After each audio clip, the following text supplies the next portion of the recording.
आज के इस वीडियो में हम जानेंगे समांतर श्रेणी क्या होता है एंड इसके बारे में ही हम पढ़ेंगे। इस पाठ में हम लोग उन संख्याओं के बारे में पढ़ेंगे जो एक निश्चित मात्रा में बढ़ती या घटती है। जैसे कि यदि एक कलम का मूल्य मान लेते हैं 10 रुपया है तो 2 कलम का मूल्य कितना हो जाएगा, 20 रुपया हो जाएगा। इसमें क्या जानेंगे कि यदि एक कलम का मूल्य 10 रुपया है तो 2 कलम का मूल्य बराबर 20 रुपया हो जाएगा। 10 में 2 से गुना कर देंगे।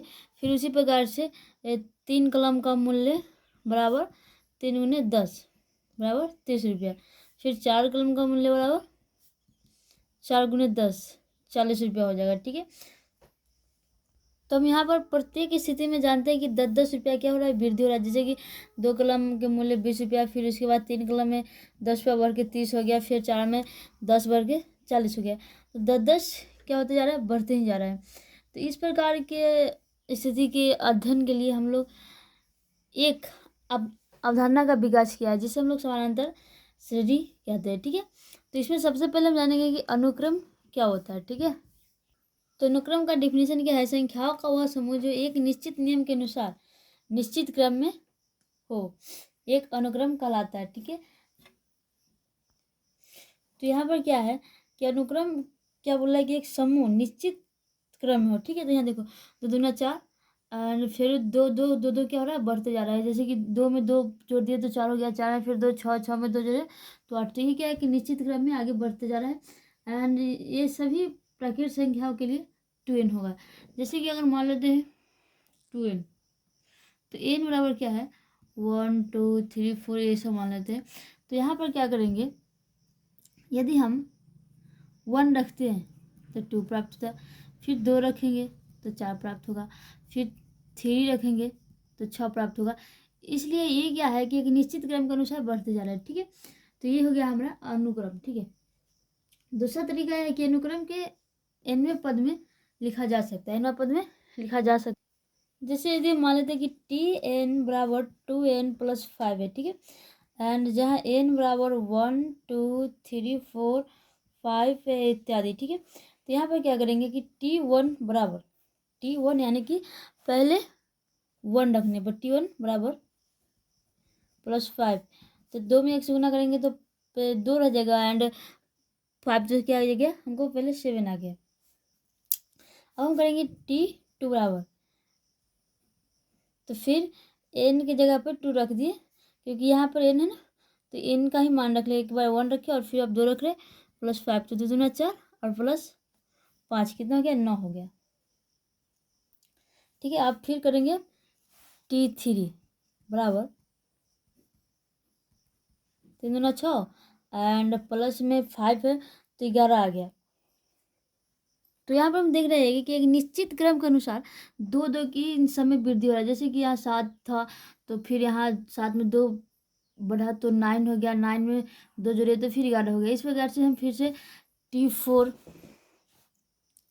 T4 या T5 करेंगे तो ही हमें क्या होगा, एक निश्चित क्रम ही प्राप्त होगा। और इस प्रकार से अगर Tn बराबर n² + 5 के रूप में है तो एंड जहाँ n बराबर क्या हो गया, फिर 1 2 3 4 ही रहेगा। ठीक है, एंड 5 पे तो हम क्या करते हैं, फिर बारी बारी से रखते हैं ना। T1 बराबर 1² + 5 यानी कि 6 हो गया। फिर T2 रखेंगे तो 2² + 5 यानी कि 9 हो गया। ठीक है, फिर T3 रखेंगे तो 3² + 5 यानी कि 3 3 9 और 10 3 3 9 और 9 में 5 जोड़ेंगे तो कितना हो गया, 14 हो गया। ठीक है, इस प्रकार से हमें क्या हो रहा है कि दूसरा अनुक्रम प्राप्त होते जा रहा है। ठीक है, अब हम बात करेंगे कि फिनिट एंड इनफिनिट सीक्वेंस क्या होता है, यानी कि परिमित एवं अपरिमित अनुक्रम क्या होता है। ठीक है, तो सबसे पहले हम जानेंगे कि परिमित अनुक्रम का हम डिफिनीशन दे सकते हैं कि यदि किसी अनुक्रम के पदों की संख्या निश्चित हो तो उसे हम क्या बोलेंगे, परिमित अनुक्रम। एंड अपरिमित कब बोल सकते हैं, यदि किसी अनुक्रम के पदों की संख्या अनगिनत हो तो उसे हम अपरिमित बोलेंगे। यानी कि पहले इसका हम एक उदाहरण लेते हैं, जैसे 1 3 5 7 25। ठीक है, तो यहाँ पर क्या हो गया, 1 से लेकर के 25 तक ही बात किया जा रहा है। ठीक है, और इसका हमें अपरिमित में क्या ले लेंगे, कि जैसे कि 4 4 9 हो गया, 14, फिर 19, ये सारे अनुक्रम, और इस प्रकार से डैडस यानी कि आगे बढ़ते जा रहा है। इसका कोई अभी तय नहीं किया गया है कि इसमें कितनी एलिमेंट्स है, ठीक है, कितनी संख्या है। लेकिन परिमित में क्या है कि यहाँ पे तय कर दिया गया है 1 3 5 7 से लेकर के 25 तक है, ठीक है। तो परिमित का हम क्या बोलेंगे कि जिन अनुक्रम की पदों की संख्या निश्चित हो, ठीक है, या बताई जा सके, तो उसे हम क्या बोलेंगे, परिमित अनुक्रम। और जिसकी संख्या नहीं बताई जा सके यानी कि अनिश्चित हो, उसे हम बोलेंगे अपरिमित अनुक्रम, ठीक है। अब हम बात करेंगे श्रेणी क्या होता है, ठीक है। तो ऐसा क्रम अनुक्रम जो एक निश्चित पद्धति का अनुपालन करता है उसे हम श्रेणी कहते हैं, ठीक है।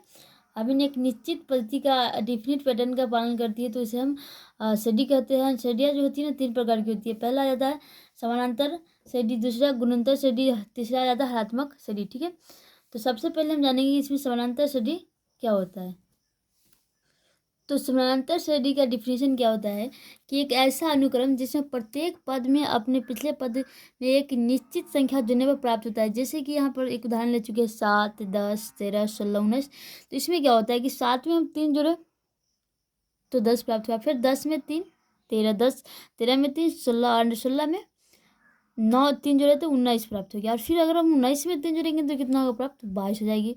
फिर 22 में अगर 3 जोड़ते हैं तो 25 हो जाएगी। तो इस प्रकार से क्या है, बढ़ते जाता है, ठीक है। तो यहाँ पर इस समानांतर श्रेणी को शॉर्ट में हम ए भी बोलेंगे। एंड इसके जो इसमें जो अंतर है, जैसे कि 7 एंड 10 में कितना का अंतर है, 3 का अंतर है, तो इसे हम लोग सार्व अंतर बोलते हैं, यानी कि डी से सूचित करते हैं। तो इस सब में सार्व अंतर कितना है, 3 है, ठीक है। एंड सार्व अंतर कैसे किया जाता है, जैसे कि 10 में से 7 घटाएंगे, डी बराबर 10 में से 7 घटाएंगे तो भी हमें 3 ही प्राप्त होगा। एंड फिर यहाँ 13 में से 10 घटाएंगे तो भी क्या है कि जो डी है यानी कि सार्व अंतर है, जो सार्व अंतर है वो सारी संख्या में क्या आ रहा है, सेम आ रहा है, 3 3 ही आ रहा है, ठीक है। तो ये हमारा क्या हो गया, समानांतर से डी हो गया। एंड यहाँ पर जो हम डी की बात करते हैं, सार्व अंतर की बात करते हैं, तो यहाँ पर क्या हुआ कि सार्व अंतर धनात्मक, ऋणात्मक या शून्य हो सकता है, ठीक है। एंड अब हम बात करेंगे एरिथमेटिक सीरीज क्या होती है।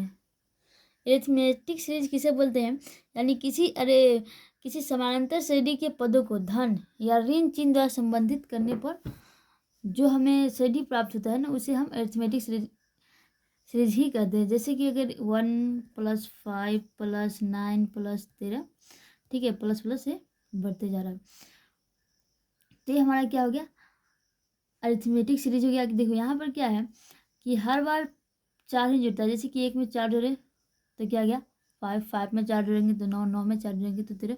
एंड इस प्रकार से हम क्या करेंगे, 4 जोड़ते जोड़ते ही चले जाएंगे, ठीक है। आज के लिए बस इतना ही है, एंड इसकी आगे की जानकारी नेक्स्ट वीडियो में लेंगे। Thank you.